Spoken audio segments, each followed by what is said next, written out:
1973 के आइन के तनाजुर में मौलाना साहब एंड हमनवा आइन तोड़ चुके हैं। जिस आइन की वो सारी उम्र दम भरते रहे थे वो आइन तोड़ चुके हैं और 2 मरतबा तोड़ चुके हैं। और आज की सुप्रीम कोर्ट बहुत मोहतरम हो गई है क्योंकि उनका हुक्म है। हालांकि कल की सुप्रीम कोर्ट भी यही कह रही थी 2 सूबों के बारे में।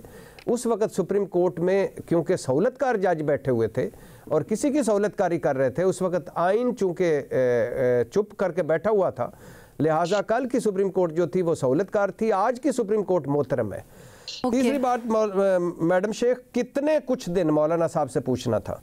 कुछ दिनों बाद हालात बेहतर हो जाएंगे। अगर कुछ दिनों बाद हालात बेहतर हो जाएंगे तो वो कैसे होंगे और कितने दिनों में होंगे, और अगर बकौर उनकी पार्टी को कुछ दिन चाहिए तो कितने दिन और कितना ऊपर ले जाना चाहते हैं वो पार्टी में। वैसे मैं तो नहीं कहना चाह रहा, लेकिन मौलाना साहब का केपी में बड़ा बुरा हाल है पार्टी का।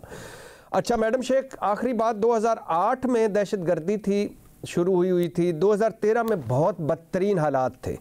हर खुदकुश धमाके के बाद जरदारी साहब, मौलाना साहब, नवाज शरीफ साहब कहा करते थे कि लॉ एंड ऑर्डर का बहाना बनाकर, बदअमनी का बहाना बनाकर, दहशतगर्दी का बहाना बनाकर इलेक्शन मुलतवी नहीं करने चाहिए, और अगर ऐसा सोचा गया तो ये जमहूरियत के खिलाफ साजिश होगी।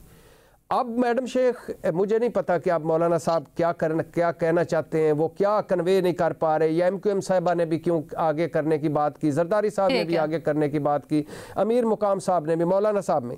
लेकिन अब चूंकि 2 मरतबा आइन टूट चुका है, इलेक्शन वक्त पर नहीं हो सके, और गैर आइनी हुकूमतें, निगरान हुकूमतें मरकज़ में भी और सूबों में भी, अब अगर मौलाना साहब की ख्वाहिश को करना चाहते हैं तो कर ले, चंद हफ्ते और सही, शायद मौलाना साहब की पार्टी और हालात दोनों बेहतर हो जाए।